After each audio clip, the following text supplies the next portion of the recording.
اعتکاف میں بیٹھنے کے لیے مانع حیض ادویات کا استعمال کرنا کیسا؟ عورتیں مخصوص ایام کو روکنے کے لیے اعتکاف میں بیٹھنے کے لیے جو دوائیں استعمال کرتی ہیں، یہ سوال آج اس بارے میں ہے۔ سوال یہ ہے، کیا فرماتے علماء دین اس مسئلے کے بارے میں کہ اگر کوئی عورت، کوئی لڑکی اعتکاف میں بیٹھنا چاہے اور اعتکاف کے آخری ایام میں اس کے حیض کے ایام آ رہے ہوں تو وہ کیا مانع حیض ٹیبلٹ استعمال کر کے اعتکاف میں بیٹھ سکتی ہے؟ جواب، بسم اللہ الرحمن الرحیم۔ عورت کا مانع حیض گولیوں کا استعمال چاہے اعتکاف میں بیٹھنے کے لیے ہو یا کسی اور وجہ سے، دونوں صورتوں میں شرعی اعتبار سے جائز ہے۔ البتہ طبی اعتبار سے اگر ان کے استعمال سے عورت کو نقصان ہوتا ہو تو پھر اس سے بچنا چاہیے، اجتناب کرنا ہوگا، اور دوران اعتکاف حیض آنے سے اعتکاف ٹوٹ جائے گا، جس کے بعد قضا واجب ہے۔ واضح رہے کہ گولیوں کی وجہ سے اگر حیض نہ آئے تو وہ حائضہ شمار نہ ہوگی، حکم طہارت باقی رہے گا، روزہ رکھ سکتی ہے اور اعتکاف بھی کر سکتی ہے۔ عورت کا گھر میں ہی مسجد بیت سے باہر کسی کام کے لیے جانا۔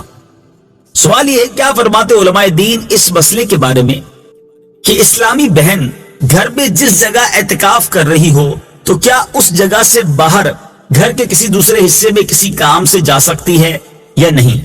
جواب، بسم اللہ الرحمن الرحیم۔ اسلامی بہن اعتکاف کے لیے مخصوص کی گئی جگہ سے حاجت شرعی اور طبعی کے علاوہ نہیں نکل سکتی۔ اگر نکلے گی، اگرچہ گھر ہی کے کسی دوسرے حصے کی طرف ہو، تو اس کا اعتکاف ٹوٹ جائے گا۔ خیال رہے کہ جس طرح مرد کا اعتکاف بلا عذر شرعی مسجد سے نکلنے سے ٹوٹ جاتا ہے، اسی طرح عورت بھی اگر بلا عذر شرعی اسی مسجد بیت یعنی گھر میں نماز پڑھنے کے لیے مخصوص کی گئی جگہ جہاں وہ اعتکاف کرتے ہیں تو وہاں سے نکلے گی تو اعتکاف ٹوٹ جائے گا۔ اللہ تبارک و تعالی ہمیں شرعی تقاضوں کے مطابق اعتکاف کرنا نصیب فرمائے۔ سرکار دو عالم نور مجسم صلی اللہ تعالی علیہ وسلم ایک بار مسجد نبوی شریف میں ممبر اقدس پر تشریف لے گئے، اور میرے آقا علیہ الصلوۃ والسلام نے ممبر اقدس پر اپنا جب پہلا پیر رکھا، قدم مبارک رکھا تو فرمایا آمین۔ اگلا قدم رکھا، فرمایا آمین۔ تیسرا قدم مبارک رکھا، فرمایا آمین۔ صحابہ کرام کا کمال یہ تھا کہ جب بھی وہ پیارے آقا علیہ الصلوۃ والسلام میں کوئی غیر معمولی چیز دیکھتے تھے، ان یوزول کوئی معاملہ دیکھتے تو فوراً سوال کرتے تھے۔ تو سوال کیا، حضور یہ آپ نے ہر قدم مبارک پر آمین فرمایا، اس کے پیچھے کیا حکمت ہے؟ حدیث کا خلاصہ ہے، سرکار دو عالم علیہ الصلوۃ والسلام فرماتے ہیں میرے پاس جبریل امین آئے اور انہوں نے یہ دعا کی کہ یا اللہ جو ماہ رمضان کو پائے اور اپنی مغفرت نہ کروا سکے وہ ہلاک و برباد ہو جائے۔ آقا فرماتے میں نے اس دعا پر آمین کہا ہے۔ دوسری سیڑھی پر قدم رکھا تو جبریل امین نے دعا کی کہ یا اللہ جو اپنے ماں باپ کو بڑھاپے میں پائے اور ان کی خدمت اسے جنت میں نہ پہنچائے تو وہ ہلاک و برباد ہو جائے۔ آقا فرماتے میں نے اس دعا پر آمین کہا۔ اور تیسری سیڑھی پر جب قدم رکھا تو نبی پاک علیہ الصلوۃ والسلام فرماتے ہیں کہ جبریل امین نے دعا کی کہ یا اللہ جو نبی پاک علیہ الصلوۃ والسلام کا نام سنے اور آپ پر درود نہ پڑھے وہ بھی ہلاک و برباد ہو جائے۔ میرے آقا فرماتے میں نے اس دعا پر آمین کہا۔ اب ذرا غور کیجئے، سب سے پہلے تو یہ سمجھتے ہیں اس دعا کی امپورٹنس کتنی ہے، اس دعا کا مرتبہ کتنا ہے۔ دعا کرنے والے کون ہیں؟ فرشتوں کے سردار جبریل امین۔ اور آمین کہنے والے کون ہیں؟ نبیوں کے سردار صلی اللہ تعالی علیہ وسلم، جناب رحمت للعالمین۔ اٹ مینز دعا کے قبولیت میں تو کوئی شک نہیں ہے۔ اب یہ تینوں کام بڑے اہم ہو گئے نا، رمضان ملے اور مغفرت نہ ہو وہ مارا جائے گا، وہ برباد ہو جائے گا۔ لیکن آپ سوچیں کہ رمضان میں میری اور آپ کی مغفرت کا انتظام کیسا کیا رب نے۔ آئے ہائے، قربان جائیں اللہ کی رحمت پر۔ عشر رحمت کی آخری گھڑیاں چل رہی ہیں، سبحان اللہ۔ یعنی آپ اگر رمضان کو تھورلی دیکھیں نا تو یہ پورا پیکج ہے کہ کسی طریقے سے میرے بندے بخشے جائیں۔ رمضان ہے کیا؟ مولا علی شیر خدا کرم اللہ تعالی وجہ الکریم فرماتے ہیں اگر اللہ کو اس امت کو عذاب دینا ہوتا نا تو اس امت کو رمضان اور سورہ اخلاص عطا نہ فرماتا۔ بھئی اسی ایک روایت سے سمجھ جاؤ نا کہ رمضان کیا ہے، یہ آیا ہی بخشوانے ہیں۔ سب سے بڑا پرابلم ہمارا، ہمیں گناہوں کی طرف کون لے جاتا ہے؟ کون لے جاتا ہے؟ شیطان، ہمارا کھلا دشمن ہے نا، ہمیشہ بہکائے گا، نماز نہیں پڑھنے دے گا، عبادت نہیں کرنے دے گا، ہمارے دلوں میں وسوسے ڈالے گا۔ جو ہمارا سب سے بڑا دشمن ہے اس کو بند کر دیا، گلی مک گئی نا۔ اگر دشمن ہی نہیں ہے تو پھر تو مقابلہ ہی ختم ہو گیا۔ اچھا، شیطان کو بند کیا، جنت کے دروازے کھول دیے، دوزخ کو تالے لگا دیے گئے، اور پھر سبحان اللہ فرمایا کہ روزہ دار کے لیے سمندر میں مچھلیاں سوراخوں میں چونٹیاں بھی دعائیں کرتی ہیں۔ نفل کا ثواب فرض کے برابر، فرض کا ثواب 70 گنا کر دیا۔ روزانہ افطار کے وقت 10 لاکھ گناہگار جہنم سے آزاد کر دیے گئے۔ اچھا، روزانہ رات رحمت کا فرشتہ ندا دے رہا ہے، آسمان سے آوازیں لگائی جا رہی ہیں، ہے کوئی مانگنے والا اس کی توبہ قبول کی جائے، ہے کوئی مغفرت کا سوالی اس کا سوال۔ یعنی جو فقیر ہوتا ہے نا، وہ سخی کے در پہ جا کر کہتا ہے کچھ دے دو آپ کی مہربانی، وہاں سے خود ندائیں ہیں کہ مانگ لو جو مانگنا ہے۔ جو بتاؤ، بخشش کا کوئی بہانہ نہیں چھوڑا گیا ہے۔ لیکن اگر پھر بھی رمضان میں کوئی نہ بخشا جائے، جو اس مہینے میں بھی گناہ کرے، روزے نہ رکھے، نمازیں نہ پڑھے، ہیں اس مہینے میں راتوں کو گناہ میں گزارے، راتوں میں پھر برے کام کرے، اب کتنی سخت بات ہے کہ تمہارا دشمن شیطان بند کر دیا، پھر بھی تم گناہوں سے باز نہیں آ رہے۔ اب اس میں بھی کچھ لوگوں کو وسوسہ آتا ہے کہ یار جب شیطان بند ہے تو گناہ کیوں ہو رہے ہیں؟ تو اس کی وجہ یہ علماء نے بڑی پیاری مثال دی کہ اگر آپ سائیکل چلائیں اور چلاتے چلاتے بہت دیر تک چلاتے رہے، اس کے بعد پیڈل مارنا چھوڑ دیں، پھر بھی سائیکل کافی دیر تک چلتی رہتی ہے۔ تو 11 مہینے جو شیطان نے پیڈل مارے نا ہم پر، تو یہ سائیکل کو بریک تو اچھا سائیکل پیڈل مارنا چھوڑ دیں، پھر رکے گی کیسے؟ ایک بار روک دیں، اب نہیں چلے گی، کیونکہ جب تک آپ پیڈل نہیں ماریں گے سائیکل نہیں چلے گی۔ ایسا ہی ہے نا، ہم بریک نہیں مارتے، ہونا یہ چاہیے پہلی رمضان کو ہی بریک لگا دیں کہ بس اب گناہ نہیں کرنے۔ تمہارے گناہوں والے دوست دور، موبائل میں سارے وہ تمام گروپ سے ایگزٹ، تمام پیجز سے باہر جو مجھے گناہ کرواتے، بریک تو لگاؤ نا، پھر نہیں ہوگا رمضان میں گناہ۔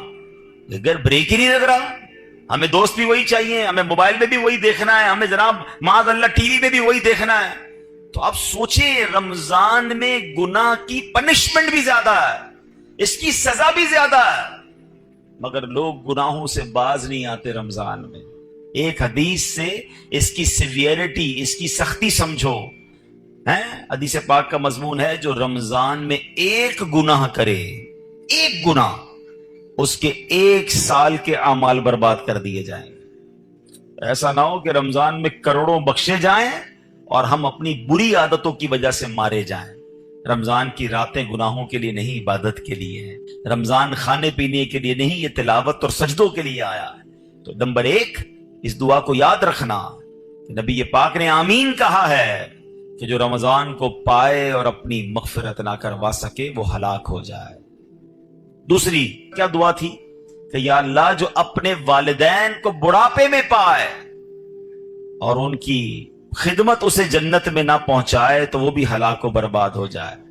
اب سوچئے کہ ہم اپنے والدین کی کتنی خدمت کرتے ہیں۔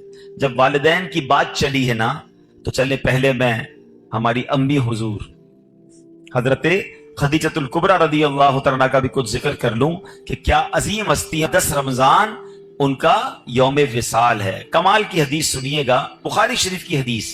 جب پیارے آقا علیہ الصلوۃ والسلام غار حرا میں تشریف لے جایا کرتے تھے، ایک دن یہ ہوا کہ پیارے نبی رسول ہاشمی علیہ الصلوۃ والسلام غار حرا میں تشریف فرما تھے، حضرت جبریل امین بھی بارگاہ رسالت میں حاضر تھے۔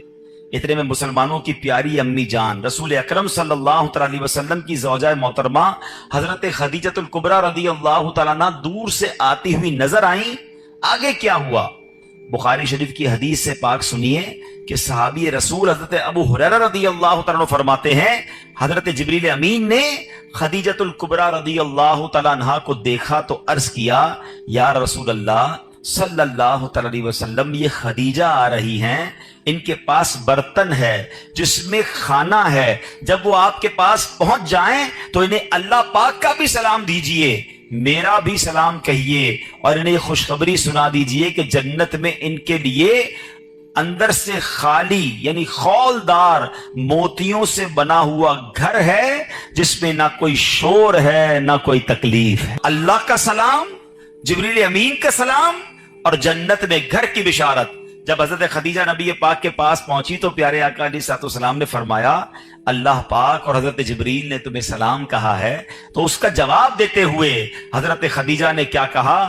ان اللہ هو السلام وعلی جبریل السلام وعلیک السلام ورحمۃ اللہ وبرکاتہ، یعنی اللہ پاک سلام ہے اور حضرت جبرائیل اور آپ علیہ الصلوۃ والسلام پر سلامتی، اللہ پاک کی رحمتیں اور برکتیں ہوں۔ یہ مرتبہ ہے ہماری امی حضور حضرت خدیجہ الکبریٰ رضی اللہ تعالی عنہا کا، مادر اولین اہل ایمان کی ہے یہ اس کی بزرگی و پاکیزگی، برگزیدہ ہے رب محمد کی بھی، عرش سے جس پہ تسلیم نازل ہوئی، اس سرائے سلامت پہ لاکھوں سلام، اس کا جبریل ملحوظ رکھے ادب، جنتی گوہرے گھر اسے بخش رب، کوئی تکلیف اس میں نہ شور و شغب، منزل من قصب لا نصب لا صخب، ایسے کو شک کی زینت پہ لاکھوں سلام۔ سبحان اللہ۔ حضرت خدیجہ کا مرتبہ، آپ کا کچھ تعارف بھی سن لیتے ہیں۔ سبحان اللہ، آپ رضی اللہ تعالیٰ عنہ کی کیا شان ہے۔ آپ کی کنیت ام قاسم ہے، آپ کا سب سے مشہور لقب الکبریٰ ہے۔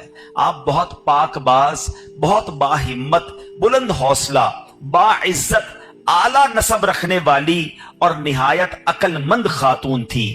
آپ کے اعلیٰ اوصاف و کمالات کی کیا شان ہے کہ زمانہ جاہلیت میں بھی آپ کو طاہرہ یعنی پاکیزہ خاتون اور سیدۃ قریش یعنی قریش کی سردار خاتون کے لقب سے پکارا جاتا تھا۔ اسلام کا اعلان نہیں ہوا، اس سے پہلے کی بات ہو رہی ہے۔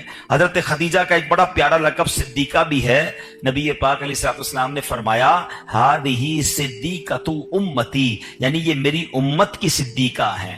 ایک اور خوبصورت بات کہ پیارے آقا کے 7 اولاد ہوئی، یاد رکھیے گا 7 بچے ہیں نبی پاک علیہ الصلوۃ والسلام کے، 4 شہزادیاں حضرت زینب، حضرت رقیہ، حضرت ام کلثوم اور بی بی فاطمہ رضی اللہ تعالی عنہن، اور 3 شہزادے حضرت قاسم، حضرت عبداللہ اور حضرت ابراہیم۔ ان میں سے صرف حضرت ابراہیم جو تھے وہ حضرت ماریہ قبطیہ رضی اللہ تعالیٰ عنہ کے شہزادے ہیں، باقی ساری اولاد نبی پاک علیہ الصلوۃ والسلام کی وہ حضرت خدیجہ رضی اللہ تعالیٰ عنہ سے ہے۔ یہ یاد رہے۔ ایک اور خوبصورت بات کہ جب نبی پاک علیہ الصلوۃ والسلام نے ان سے نکاح فرمایا، پیارے آقا کی عمر مبارک 25 سال تھی، اور جب تک بھی خدیجہ دنیا میں ظاہری حیات میں رہی، میرے آقا علیہ الصلوۃ والسلام نے کسی اور سے نکاح نہیں کیا۔ اور ایک اور شاندار بات کہ تمام دنیا کے سیدوں کی، حسنی حسینی سیدوں کی جو نانی جان ہیں وہ حضرت خدیجہ الکبریٰ رضی اللہ تعالیٰ، 65 سال کی عمر میں 10 رمضان المبارک 10 سن نبوی آپ کا وصال مکہ مکرمہ میں ہوا۔ آج بھی آپ کا مزار جنت المعالی مکہ مکرمہ میں موجود ہے۔ اللہ کریم تربت حضرت خدیجہ پر اپنی کروڑوں رحمتوں کی بارش نازل فرمائے اور ہم سب کو ان کے فیضان سے مالا مال فرمائے۔ آپ ایک رول ماڈل ہیں۔ پیارے آقا علیہ الصلوۃ والسلام کی زندگی کا جو سب سے ٹف ٹائم تھا نا، وہ اسلام کا جب اعلان ہوا تھا۔ اس سے پہلے تو لوگ بڑا پیار کرتے تھے نا، آپ کو صادق اور امین کہتے تھے، مگر جب نبی پاک نے اعلان نبوت کیا تو اس کے بعد اپنے پرائے ہو گئے، جان کے دشمن ہو گئے۔ مگر آپ کی زوجہ حضرت خدیجہ نے جو نبی پاک کو حوصلہ دیا، جو آپ کا ساتھ دیا، پیارے آقا علیہ الصلوۃ والسلام اپنی زندگی کے حیات طیبہ کے آخری لمحات تک حضرت خدیجہ کو یاد کرتے تھے کہ خدیجہ نے مجھے اس وقت ساتھ دیا جب میرا کوئی ساتھ دینے والا نہیں تھا۔ تو یہ بات سیکھنی چاہیے ہماری ماؤں بہنوں کو کہ اگر گھر میں مرد کسی مشکل میں ہے، پریشانی میں ہے، تو ہمیں اس کا ساتھ دینا ہے، تانے نہیں دینے، ٹینشن نہیں دینی ہے۔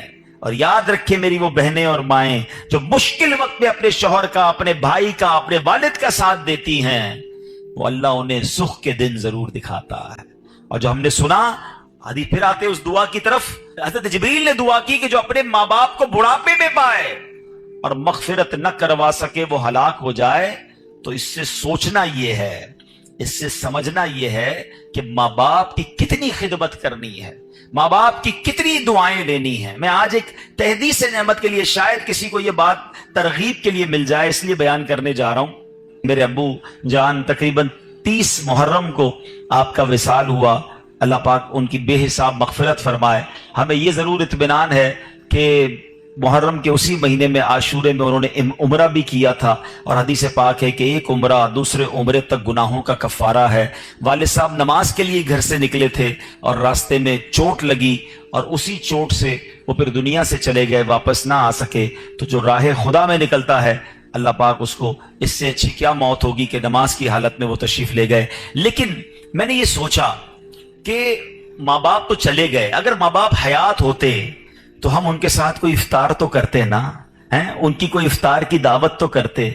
تو میں نے اور میرے بھائی نے مشورہ کیا کہ اب نہ امی ہیں نہ ابو ہیں، ان کی مسجدیں تو ہیں، تو کیوں نہ ہم وہاں جا کر قرآن خوانی کر کے ایک افطار اجتماع ان کے ایصال ثواب کا کریں، تاکہ ان کی روح کو ثواب پہنچے، اور قبر میں بھی انہیں احساس ہو کہ انہیں بچے ان کے بھولے نہیں ہیں۔ یہ بات میں نہ کرتا، مگر میں اس لیے اس طرح کی بات کر رہا ہوں کہ شاید وہ لوگ جن کے ماں باپ چلے گئے ہیں ان کو ترغیب ملے کہ خدا کی قسم، آج اگر آپ کے پاس ماں باپ ہیں، واللہ یو آر سو لکی، جس کے پاس ماں باپ بھی ہیں اور رمضان بھی ہے، آئے ہائے، اور کیا چاہیے تمہیں کہ ماں کے ساتھ افطار کرتے ہو، والد کے ساتھ افطار کرتے ہو، ماں کی دعائیں تمہارے ساتھ ہیں اور رب کی رحمتیں برس رہی ہیں، اس سے اچھی تو کوئی بات نہیں ہے۔ تو پلیز ماں باپ ہیں تو قدر کیجئے، دعائیں لیجئے، ان سے ان کو راضی کرنا، یہ تمہارے لیے جنت کا سامان ہے۔ حدیث پاک کا مضمون ہے، جن سے ان کے ماں باپ راضی ان سے ان کا رب راضی، اور اگر ماں باپ ناراض تو رب ناراض، انہیں ناراض نہ کرنا، ہمیشہ خوش رکھنا۔ اور اگر ماں باپ چلے گئے ہیں تو انہیں بھولا نہ کرو، کسی نہ کسی بہانے انہیں تحفے پہنچایا کرو۔ ہم کیا تحفہ پہنچا سکتے ہیں؟ اب تو ان کو کوئی پیسے تو نہیں دے سکتے، کوئی سوٹ پیس بھی نہیں دے سکتے، مگر دعائیں تو دے سکتے ہیں، ثواب تو پہنچا سکتے ہیں۔ ہر بندہ اپنی حیثیت کے مطابق کرے، ضروری نہیں کہ آپ بہت بڑا افطار اجتماع اماں جان کے لیے کریں گے تو ہی ثواب پہنچے گا، پوری مسجد بنائیں گے، ہر بندہ اپنی حیثیت کے مطابق۔ آپ مسجد میں ایک اینٹ لگا دیں، اگر آپ کی جتنی حیثیت ہے، آپ 2 کھجوریں کسی کو کھلا دیں کہ یہ میرے ابو کے نام کی ایک کھجور، یہ میری والدہ کے نام کی ایک کھجور، انہیں پتا تو چلے، انہیں کی روح کو احساس تو ہو کہ بچوں نے یاد رکھا ہے، بھول نہیں گئے، بھولی بسری داستان نہیں بن گئے ہم۔ اور آج آپ اپنے ماں باپ کو یاد رکھیں گے، کل آپ کے بچے آپ کو مرنے کے بعد یاد رکھیں گے۔ تو یہ سلسلہ آگے بڑھنا چاہیے۔ ماں باپ کی وجہ سے ہم جو کچھ ہیں آج ہیں، اللہ جو ہمیں عطائیں فرما رہا ہے، انہوں نے دن رات ہمارے لیے دعائیں کی ہیں، تو ہمیں ان کی قبر میں انہیں راحت پہنچانی چاہیے، وقتاً فوقتاً انہیں تحفے بھجوانے چاہیے۔ عید آتی تھی تو ماں کو سوٹ پیس دیتے تھے نا، ماں کو تحفہ دیتے تھے، اب نہیں دے پا رہے تو کوئی مسجد میں صدقہ جاریہ والا کام کر کے امی کو ثواب پہنچا دیں، کسی غریب کا بھلا کر دیں، نیت یہ کریں کہ میں اپنے ماں باپ کے لیے کر رہا ہوں۔ آپ کو پتہ ہے ماں باپ کے لیے ایصال ثواب کرنا کتنی بڑی نعمت ہے؟ جو بچہ اپنے ماں باپ کے لیے حج کرتا ہے نا، یعنی اگر فرض حج پہلے کر لیا، اب نفلی حج کرنے جا رہا ہے اور نیت کرتا ہے کہ میں اپنے والدین کے لیے کر رہا ہوں، تو حدیثوں میں یہ الفاظ آتے ہیں کہ ماں باپ کو تو حج کا ثواب ملے گا، اس بچے کو 10 حج کرنے کا ثواب ملے گا۔ کمال کی ہستیاں ہیں، ان کی وجہ سے ہمارا ثواب بھی ملٹی پلائی ہو جاتا ہے، تو پھر کیوں انہیں بھولیں؟ خوب ایصال ثواب کریں، ان کی قبر پر جایا کریں۔ اور تیسری حدیث پاک کا جو جز تھا، تیسری دعا تھی کہ اللہ کے نبی علیہ الصلوۃ والسلام نے فرمایا کہ جو پیارے آقا علیہ الصلوۃ والسلام کا نام نامی سنے اور درود پاک نہ پڑھے وہ بھی ہلاک و برباد ہو جائے گا۔ تو خوب درود پاک پڑھیں، خوب درود پاک پڑھیں، اس مہینے میں درود پاک پڑھنے کی عادت ڈالیں۔